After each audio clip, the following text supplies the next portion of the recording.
손주 녀석의 면회를 갔을 뿐인데 평생을 바친 군대에서 저는 땅개라 불리며 문전박대를 당했습니다. 하지만 그 오만하기 짝이 없던 젊은 장교는 몰랐을 겁니다. 자신의 한마디가 해병대 사령부를 통째로 뒤집어 놓는 태풍을 불러올 줄은 말이죠. 전설의 육군 대장이었던 한 노병의 전화 한 통이 불러온 통쾌한 역전극, 지금 바로 시작합니다.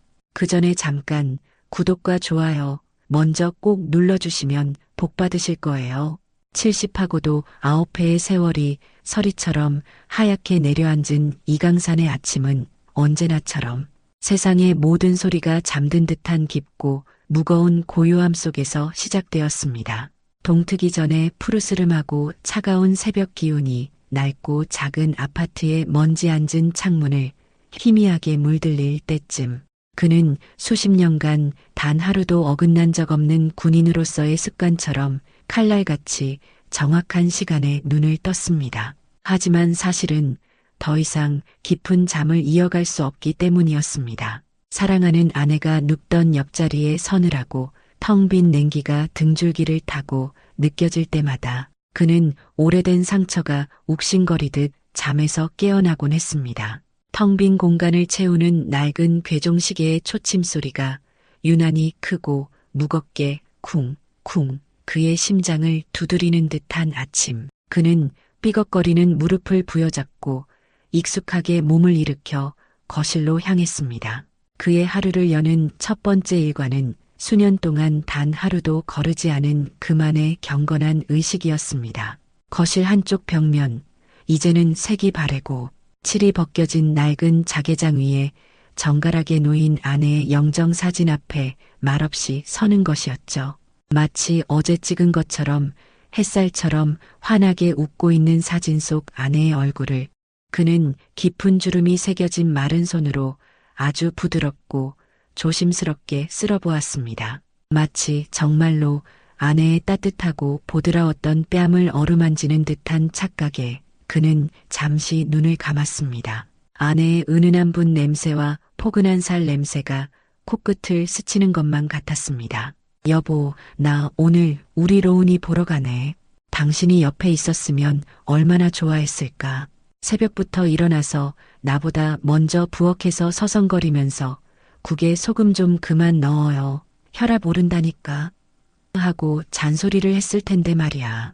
그는 혼잣말을 하며 희미하게 웃었다. 로운 이 녀석, 이제는 나보다 키가 훌쩍 커서 당신이 봤으면 얼마나 대견해했을까.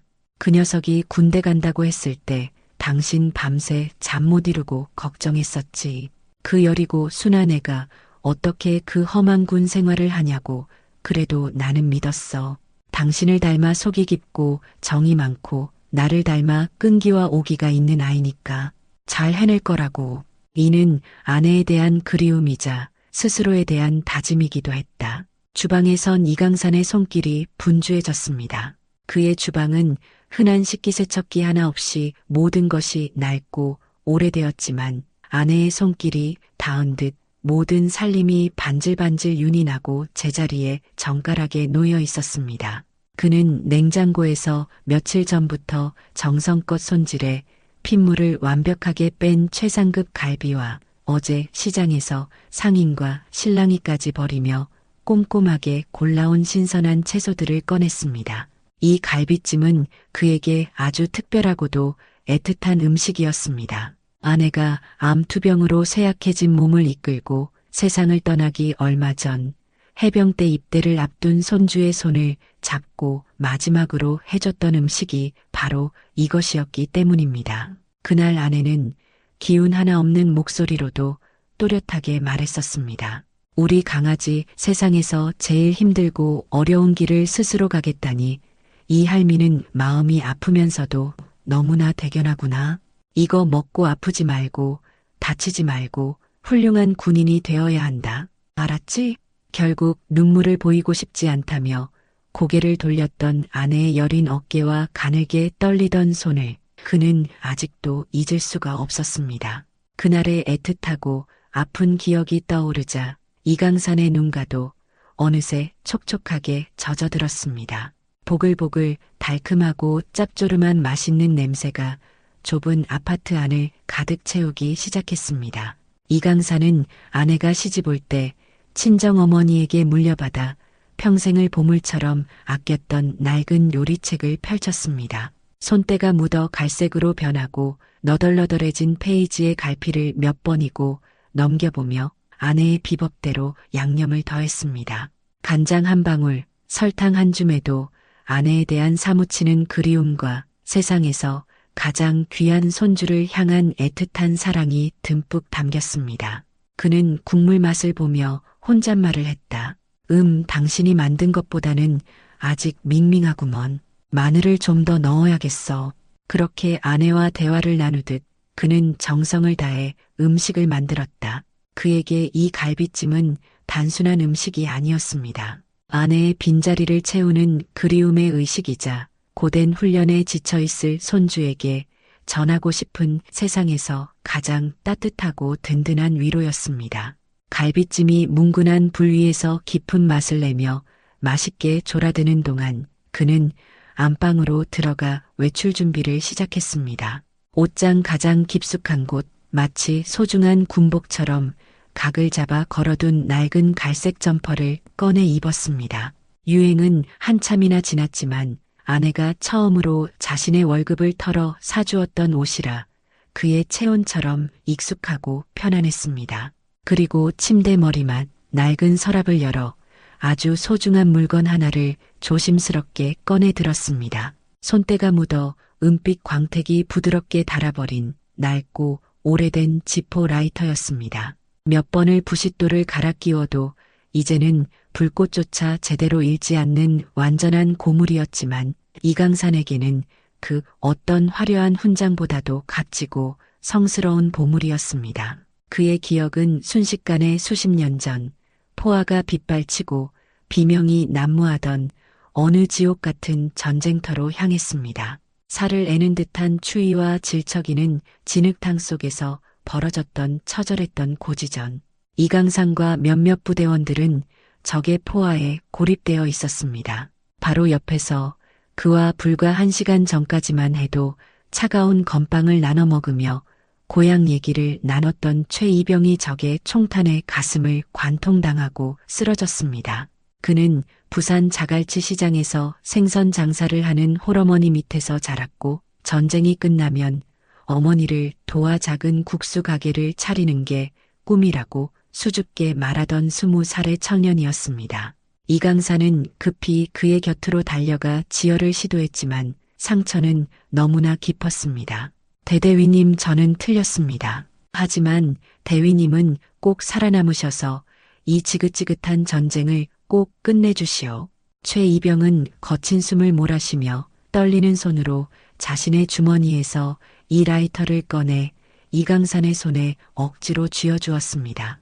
이건 저희 형님의 유품입니다. 형님도 전쟁에서 대위님 같은 분을 만나 전우의 증표로 드리고 싶습니다. 저희 어머니 자갈치 시장 부산상의 최씨 할매 찾아가셔서 아들 늠름하게 싸우다 갔다고 꼭 좀 전해주십시오. 그렇게 마지막 말을 남기고 눈을 감던 젊은 해병의 얼굴과 그 간절했던 눈빛이 어제 일처럼 선명했습니다. 이강사는 그날의 약속처럼 군복의 색깔을 넘어선 숭고한 전우의 맹세를 평생 심장에 새기고 살아왔습니다. 라이터를 소중히 점퍼 안주머니 깊숙이 넣은 그는 따뜻한 온기가 가득한 갈비찜통을 들고 조용히 현관문을 나섰습니다. 시끄러운 도시의 소음과 매연으로 가득한 버스에 몸을 실은 이강산의 마음은 벌써부터 손주가 있는 부대에 가 있었습니다. 창밖으로는 하루가 다르게 변해가는 최신 유행의 옷차림과 거대한 빌딩 숲이 휙휙 스쳐 지나갔지만 그의 시선은 오직 손에 든 낡은 스마트폰 속 손주 이로운의 얼굴에 고정되어 있었습니다. 해병대 입대식 날 아직은 어색한 군복을 입고도 누구보다 늠름하게 경례를 하던 대견한 모습. 할아버지, 저는 그냥 평범한 군인이 아니라 가장 강한 군인이 되고 싶습니다. 할아버지처럼 위대한 군인이 될 겁니다. 그래서 해병대를 선택했습니다. 굳이 가장 힘들고 어려운 길을 가겠다고 고집을 부리던 손주가 대견하면서도 마음 한구석은 늘 무겁고 안쓰러웠습니다.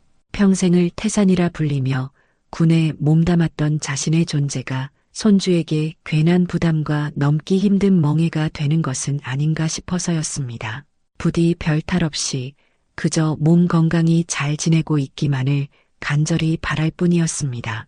버스가 정류장에 멈춰서고 무거운 짐을 든 할머니 한 분이 힘겹게 오르자 그는 반사적으로 일어나 자리를 양보했습니다. 아이고, 고맙습니다, 어르신.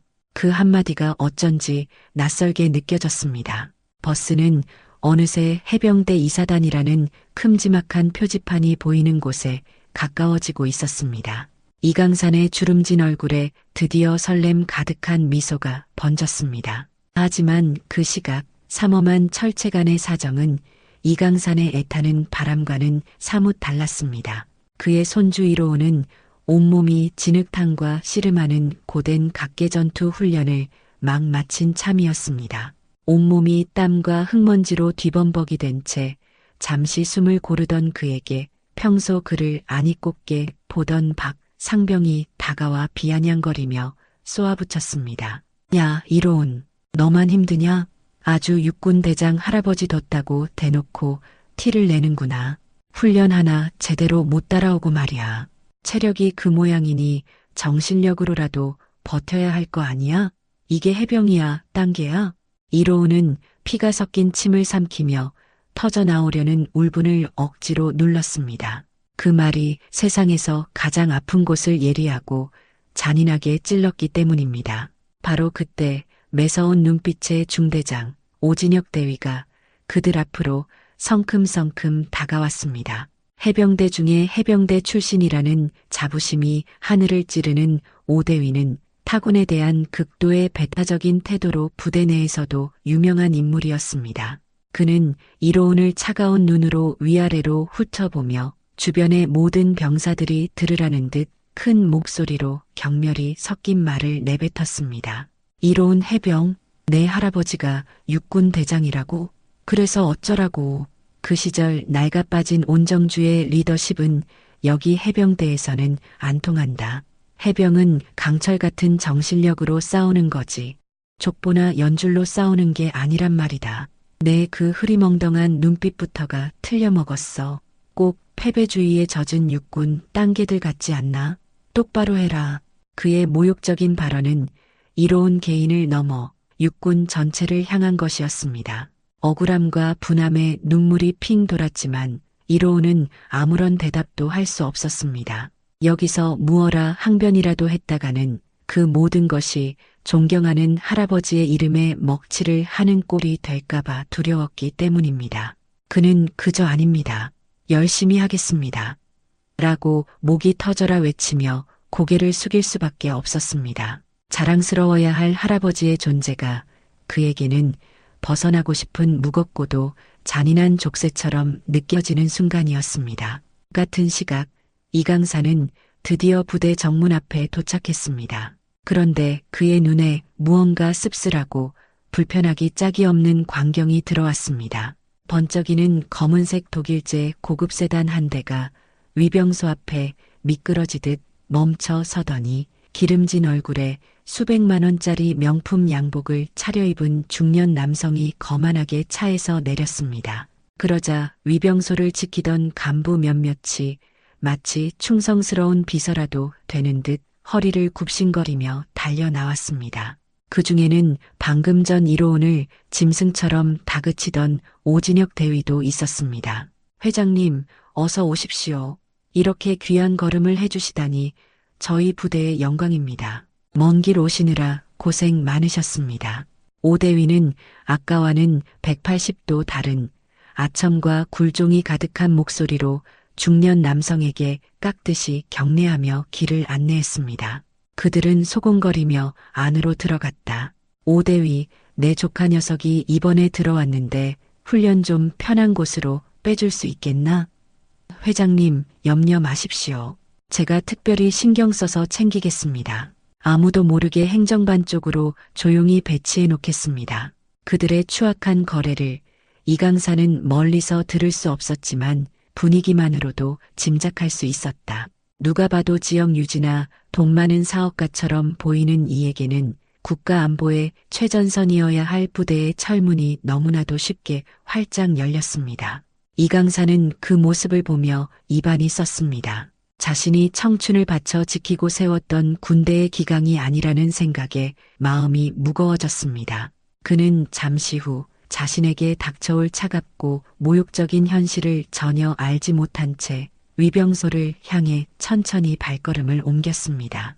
이강산이 위병소 근무자에게 손주이로운 해병의 이름을 대며 면회를 신청했을 때였습니다. 마침 VIP 방문객을 깎듯이 들여보내고 흡족한 미소를 지으며 돌아오던 오진혁 대위가 귀찮은 벌레라도 발견한 듯 잔뜩 찌푸린 얼굴로 그에게 다가왔습니다. 그의 시선은 이강산의 허름한 점퍼와 흙먼지 묻은 낡은 신발을 마치 더러운 것이라도 보는 듯 노골적으로 위에서 아래로 훑어내렸습니다. 어르신, 지금은 전 부대원이 훈련에 매진하는 중요한 시기라 면회는 일절 안 됩니다. 돌아가세요. 목소리는 얼음장처럼 차갑고 단호했습니다. 말투 어디에도 연장자에 대한 최소한의 존중조차 찾아볼 수 없었죠. 이강사는 가슴 한쪽이 서늘해지는 것을 느꼈지만 애써 따뜻하고 온화한 표정을 지으며 말했습니다. 아, 그렇습니까? 젊은 군인들이 나라 지키느라 고생이 많으십니다. 대위님, 내가 새벽부터 서둘러서 멀리서 왔는데 혹시 얼굴만이라도 잠깐 보면 안 되겠습니까?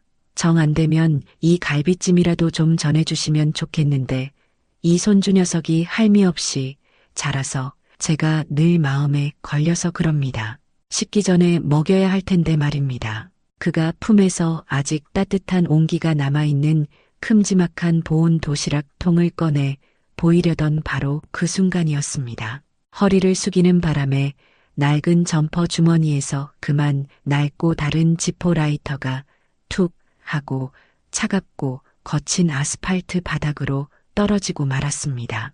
쨍그랑 막지만 처량하기 그지없는 쇳소리가 적막한 위병소 앞에 유난히 크게 울려 퍼졌습니다. 그 소리에 오대위는 미간을 더욱 찌푸리더니 피식하고 경멸과 조소가 뒤섞인 웃음을 터뜨렸습니다. 그리고는 보란듯이 반짝반짝 광이 나도록 닦아놓은 자신의 전투화 앞코로 라이터를 툭 하고 발로 밀어냈습니다. 마치 길가에 굴러다니는 더럽고 하찮은 돌멩이를 치우는 듯한 지독하게 무례하고 오만한 몸짓이었습니다. 어르신, 이런 녹슨 고물 나부랭이는 이제 좀 버리시죠. 요즘 세상에 어떤 젊은 애가 이런 구시대적인 유물을 쓴다고 줍니까? 그 돈 아껴서 손주분 좋아하는 피자나 한 판 사주시지 그러셨어요.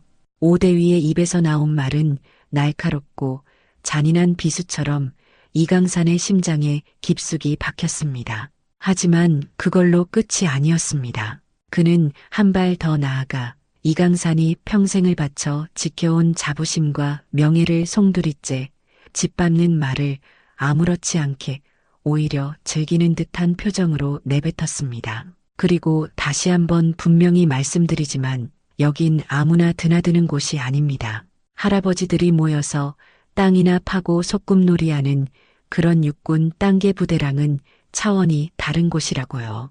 정신과 기강부터가 다릅니다. 우리 해병대는 말입니다. 아시겠습니까? 땅개. 그 한마디가 이강산의 귓가에 대모처럼 박혔습니다. 그의 머릿속이 순간 하얘지는 것 같았습니다. 평생을 명예로운 녹색 군복을 입고 조국을 지켜온 그의 삶 전체가 한순간에 부정당하는 끔찍한 기분이었습니다. 순간 그의 인자했던 눈빛이 칼날처럼 서늘하게 가라앉았습니다. 하지만 그는 끝내 아무 말도 하지 않았습니다. 그저 묵묵히 떨리는 허리를 숙여 발길에 채어 먼지를 뒤집어 쓴 라이터를 주워들 뿐이었습니다. 그리고는 말없이 아주 천천히 돌아서 정문 반대편 외롭게 서 있는 버스 정류장을 향해 힘없이 걸어갔습니다. 그의 손에 들린 갈비찜 도시락이 오늘따라 천근만근보다 더 무겁고 더 차갑게 느껴졌습니다. 쫓겨난 노병의 뒷모습은 기울어가는 가을 햇살을 등지고 서 있어 더욱 작고 초라해 보였습니다. 이강사는 버스 정류장의 차가운 플라스틱 의자에 쿵 소리를 내며 주저앉았습니다. 새벽부터 정성껏 만들어 따뜻한 온기가 가득했던 갈비찜 도시락은 이제 그의 얼어붙은 마음처럼 싸늘하게 식어가는 듯 했습니다. 그는 도시락통을 그저 무릎 위에 올려놓은 채 멍하니 먼 산의 능선만을 바라보았습니다. 굳게 담은 입술과 세월의 무게가 고스란히 내려앉은 그의 어깨가 누구도 눈치채지 못할 만큼 미세하게 떨리고 있었습니다. 그 순간 부대 연병장 외곽을 순찰하던 한 사람이 이강산의 뒷모습을 우연히 목격했습니다. 그는 바로 부대 내에서 살아있는 해병대 정신이라 불리며 모든 병사들의 존경을 한 몸에 받는 김상철 주임원사였습니다. 산전수전, 공중전까지 다 겪은 그의 매서운 눈에 정류장에 미동도 없이 앉아있는 노인의 모습이 어딘가 예사롭지 않게 보였습니다. 비록 행색은 남루하고 허름했지만 결코 무너지지 않는 꼿꼿한 자세와 범접할 수 없는 기세가 흘러나오고 있었기 때문입니다. 저 어르신 어디서 많이 뵌 분 같은데 저 곧은 자세는 저 범상치 않은 기운은 누구시더라.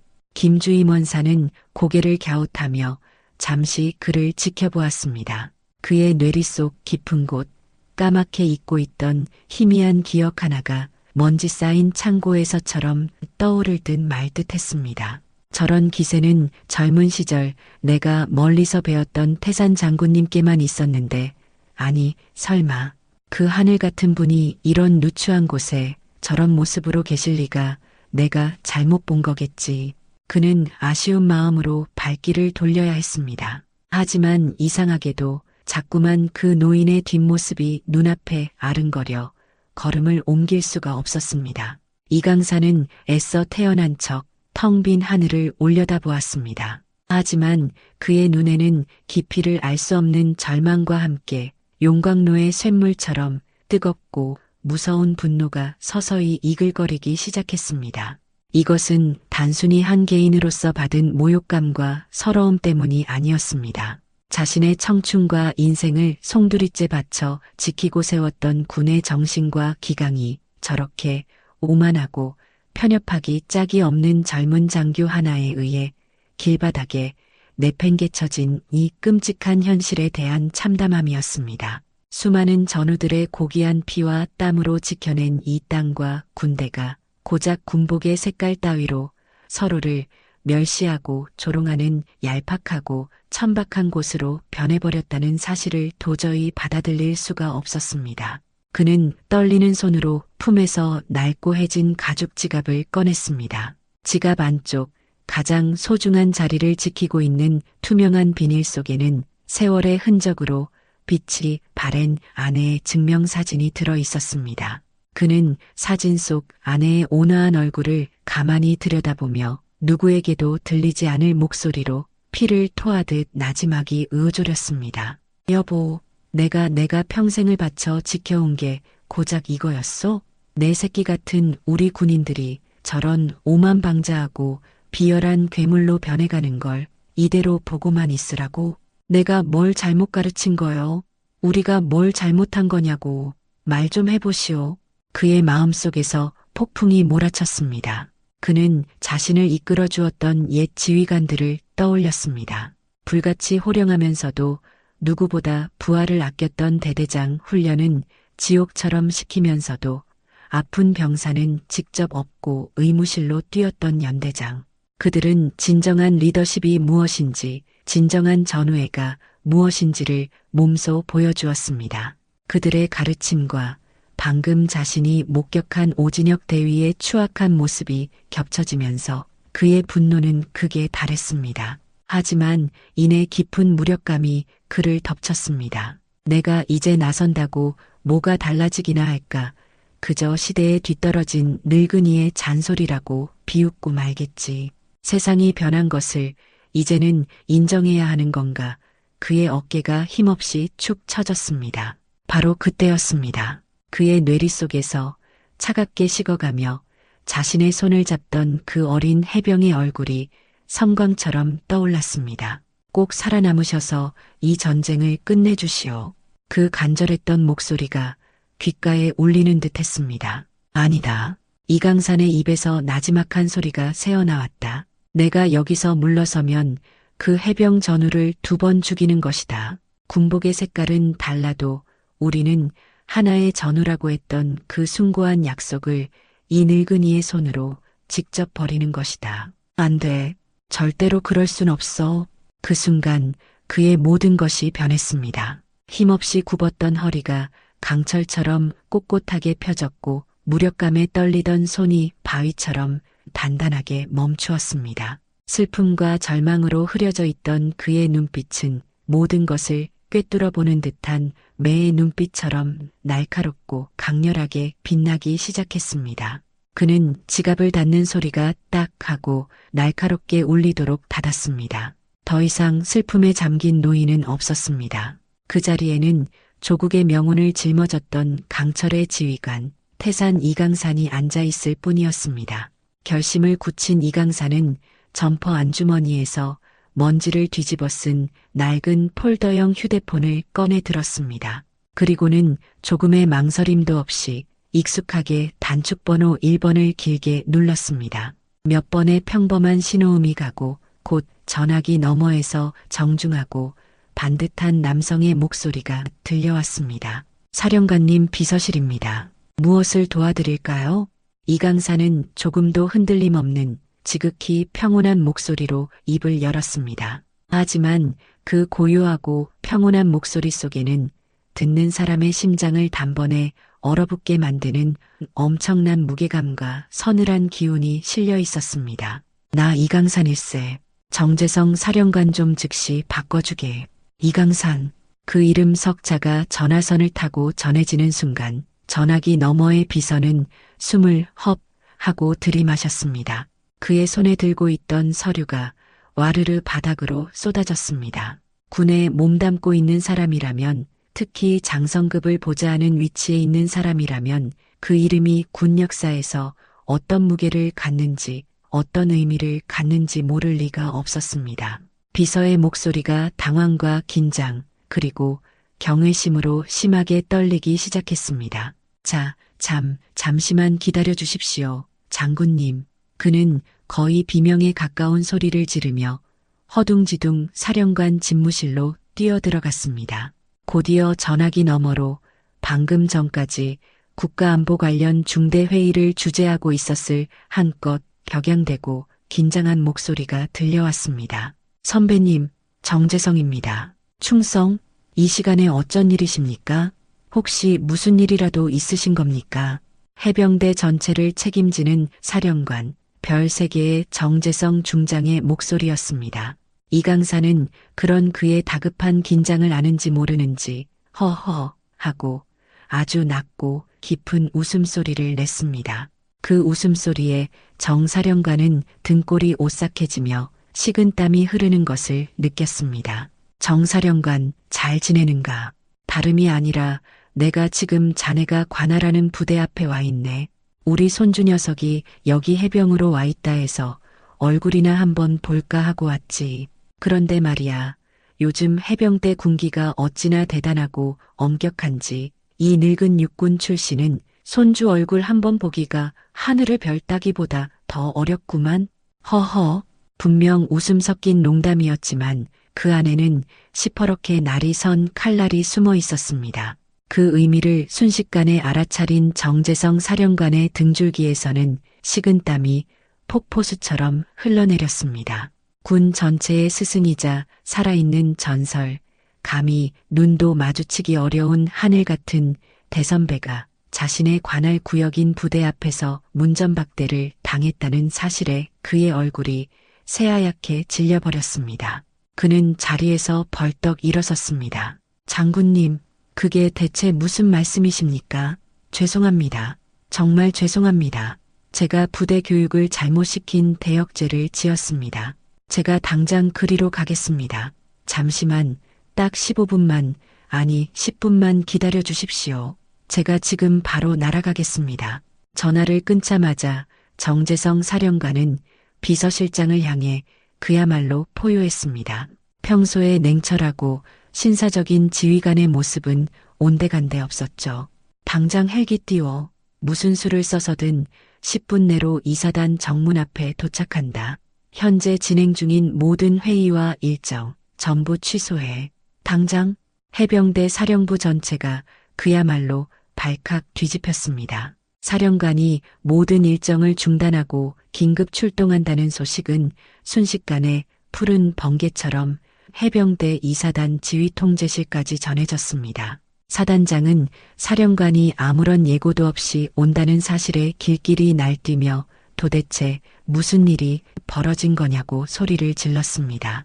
지휘통제실은 갑작스러운 비상사태의 원인을 찾기 위해 그야말로 아수라장이 되었습니다. 하지만 이 모든 거대한 소용돌이의 진원지에 있는 오진혁 대위는 아무것도 모른 채였습니다. 그는 막사 앞에서 병사들을 모아놓고 다가올 대규모 훈련에 대해 열변을 토하며 자신의 위용을 과시하고 있었습니다.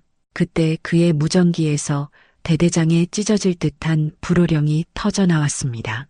오대위, 당장 내 사무실로 뛰어오지 못해. 너 지금 무슨 짓을 한 거야? 영문을 알리 없는 오대위는 어리둥절했습니다.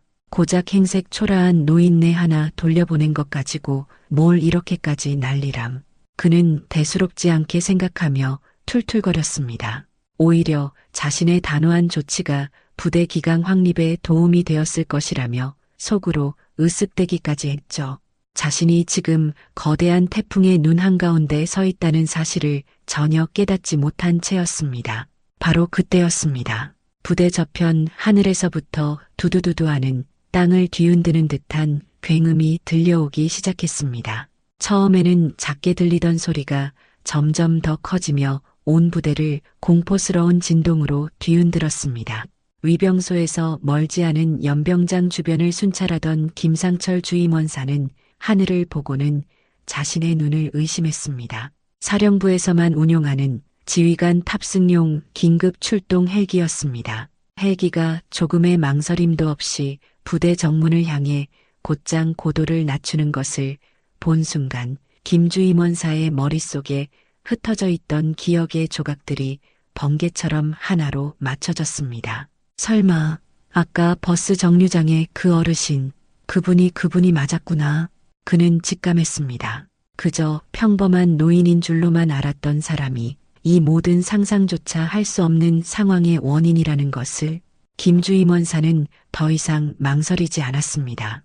그는 부대 정문을 향해 자신의 군 생활을 통틀어 가장 빠른 속도로 있는 힘을 다해 달려가기 시작했습니다. 무언가 엄청난 역사적인 일이 벌어지리라는 것을 그의 오랜 경험이 비명처럼 외치고 있었습니다. 헬기는 연병장에 거대한 흙먼지 바람을 일으키며 거칠게 착륙했습니다. 사단장을 비롯한 부대 최고위 간부들이 당황한 기색이 역력한 얼굴로 허겁지겁 달려 나와 도열했지만 헬기에서 내린 정재성 사령관은 그들에게 눈길 한 번 주지 않았습니다. 그의 시선은 오직 한 곳, 길 건너편 버스 정류장에 미동도 없이 앉아있는 낡은 점퍼 차림의 노인에게 고정되어 있었습니다. 정 사령관은 마치 100m 달리기를 하는 선수처럼 자신의 계급장과 체면도 잊은 채 이강산을 향해 전속력으로 달려갔습니다. 부대의 모든 장병들이 숨쉬는 것조차 잊은 채 그 믿을 수 없는 광경을 지켜보았습니다. 정재성 사령관은 이강산의 바로 앞에서 마치 시간이 멈춘 듯 우뚝 멈춰 섰습니다. 그리고는 조금의 흐트러짐도 없는 완벽하고 절도 있는 자세로 부대 전체가 떠나갈 듯한 우렁찬 목소리로 거수경례를 외쳤습니다. 충성, 해병대 사령관, 중장 정재성, 대선배님께 인사 올립니다. 하늘 같은 분을 이 차디찬 길바닥에 세워두는 천인공노할 대역죄를 지었습니다. 부디 이 죄인을 벌하여 주십시오.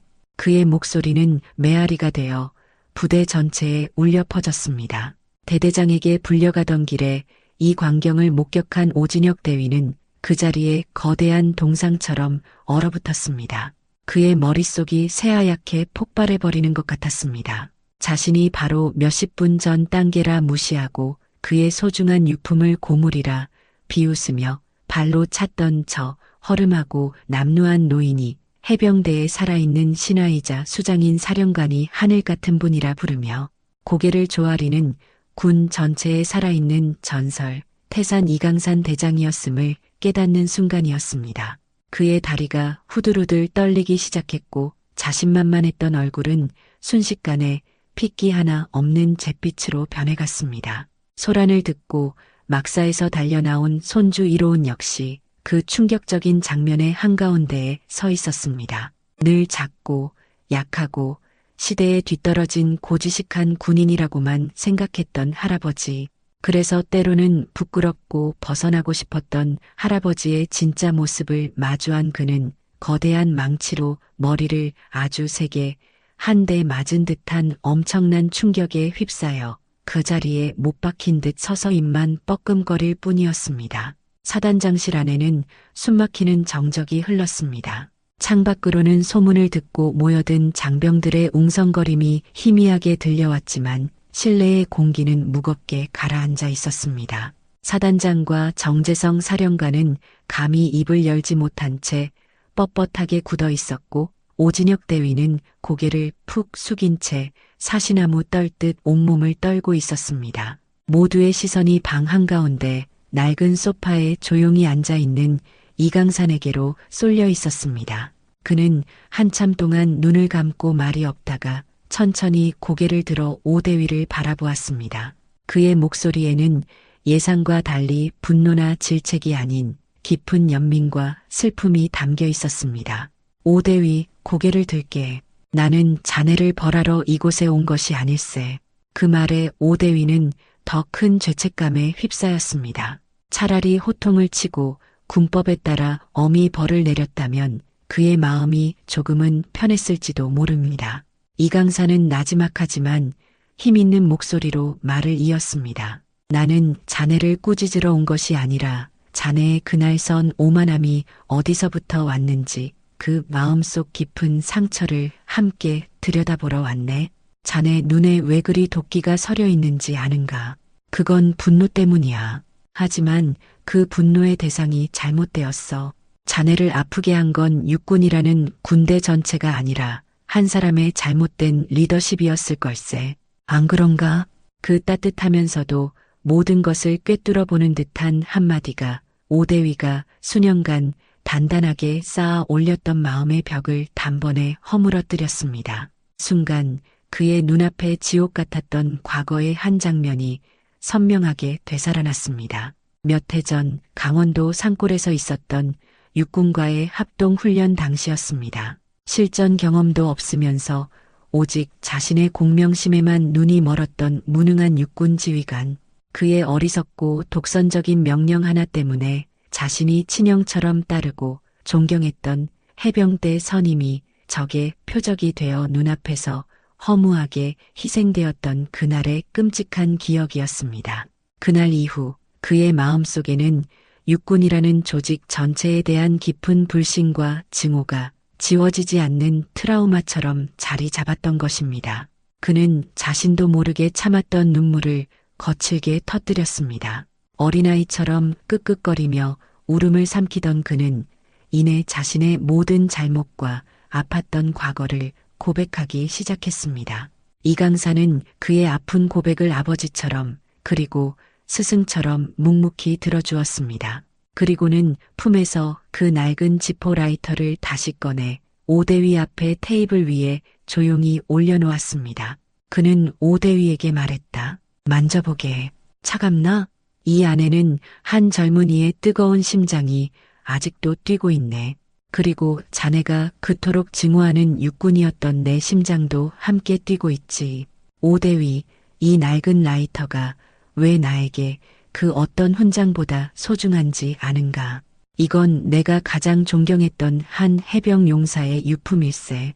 우리가 함께 싸웠던 6.25 전쟁터에서는 그 누구도 서로의 군복 색깔을 보지 않았네. 녹색 군복이든 얼룩무늬 군복이든 우리는 그저 서로의 등을 믿고 목숨을 맡기는 하나의 전우였을 뿐이지.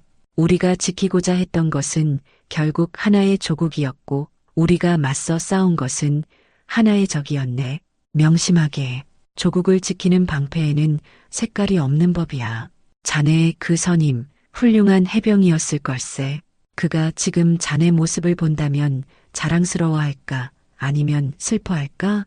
진정한 복수는 증오를 되갚는 것이 아니라 그가 지키려 했던 숭고한 가치를 내가 대신 이어가는 것일세. 그의 이야기는 단순한 일화가 아니었습니다. 그것은 전쟁의 참상을 겪은 노병이 다음 세대에게 전하는 간절한 유언과도 같았고 그 자리에 있던 모든 군인들의 마음을 깊이 울렸습니다. 오대위는 흐르는 눈물을 닦을 생각도 못한 채 라이터에 얽힌 사연을 들으며 자신의 편협함과 오만함이 얼마나 어리석고 위험한 것이었는지를 뼈저리게 깨달았습니다. 바로 그때였습니다. 사단장실 문을 누군가 조심스럽게 두드렸습니다. 들어온 사람은 바로 헐레벌떡 달려온 김상철 주임원사였습니다. 그는 이강산 앞으로 다가와 쿵 소리가 나도록 바닥에 발을 구르며 경례를 붙였습니다. 장군님, 저를 기억하시겠습니까? 모두의 시선이 그에게로 쏠렸습니다. 김주임원사는 벅차오르는 감정을 누르며 떨리는 목소리로 말을 이었습니다. 제가 아무것도 모르던 까마득한 신병이었던 30년 전 겨울이었습니다. 혹한기 훈련 중 길을 잃고 깊은 산속에서 동상에 걸려 죽어가던 저를 발견하고 제 무거운 군장을 대신 짊어지고 저를 업은 채 눈 쌓인 심리기를 걸어 부대로 복귀시켜 주셨던 분이 바로 당시 사단장으로 새로 부임해 오셨던 이강산 장군님 당신이셨습니다. 그때 장군님의 등이 얼마나 따뜻했는지 저는 평생 잊을 수가 없습니다. 그의 생생한 증언은 소문으로만 무성하던 이강산이라는 전설의 마지막 활용점정을 찍는 순간이었습니다.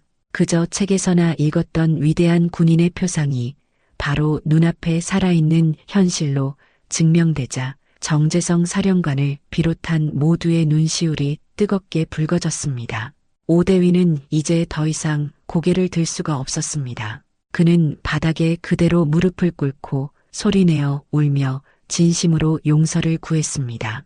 며칠의 시간이 흘렀습니다. 그날의 사건 이후 해병대 이사단에는 조용하지만 놀라운 변화의 바람이 불기 시작했습니다. 그 변화의 중심에는 오진혁 대위가 있었습니다. 그는 불호령과 질책 대신 부하들의 눈을 맞추고 그들의 이야기에 귀를 기울이는 따뜻한 지휘관으로 거듭이 났습니다. 가장 큰 변화는 그가 기피 대상이었던 육군 부대와의 합동훈련을 스스로 자원했다는 것입니다. 훈련 중 그는 지쳐 힘들어하는 어린 육군 병사에게 조용히 다가가 말없이 자신의 수통을 건네주었습니다. 그리고는 자신에게 그랬듯 육군 병사를 얕보는 젊은 해병에게 나지막이 말했습니다. 우리가 흘리는 땀의 색깔은 같다. 조국을 지키는 방패에는 색깔이 없어. 그의 눈에는 더 이상 편견과 불신이 아닌 든든한 전우를 향한 깊은 신뢰와 따뜻함만이 가득했습니다. 한편 이강산은 집으로 돌아와 다시 조용하고 평온한 일상을 되찾았습니다. 그러던 어느 날 오후 그에게 편지 한 통이 도착했습니다. 삐뚤빼뚤하지만 힘이 넘치는 글씨체 손주 이로운에게서 온 편지였습니다. 그는 돋보기를 꺼내 들고 햇살이 잘 드는 창가에 앉아 정성스럽게 편지를 읽어 내려갔습니다. 사랑하고 존경하는 할아버지께. 할아버지, 저는 그날 처음으로 할아버지의 진짜 모습을 보았습니다. 너무나 부끄럽지만 저는 지금까지 할아버지가 그저 낡고 고지식한 옛날 군인이라고만 생각했습니다. 할아버지의 그늘이 무겁다고 그저 벗어나고 싶다는 생각만 했습니다. 하지만 저는 완전히 틀렸습니다. 세상에서 가장 강한 해병이 되는 것보다 할아버지처럼 군복의 색을 넘어 모두를 품을 수 있는 진짜 군인이 되는 것이 얼마나 위대하고 어려운 일인지 그날 깨달았습니다. 이제 저는 할아버지의 군인으로서의 삶과 한 남자로서의 삶 모두를 진심으로 존경합니다.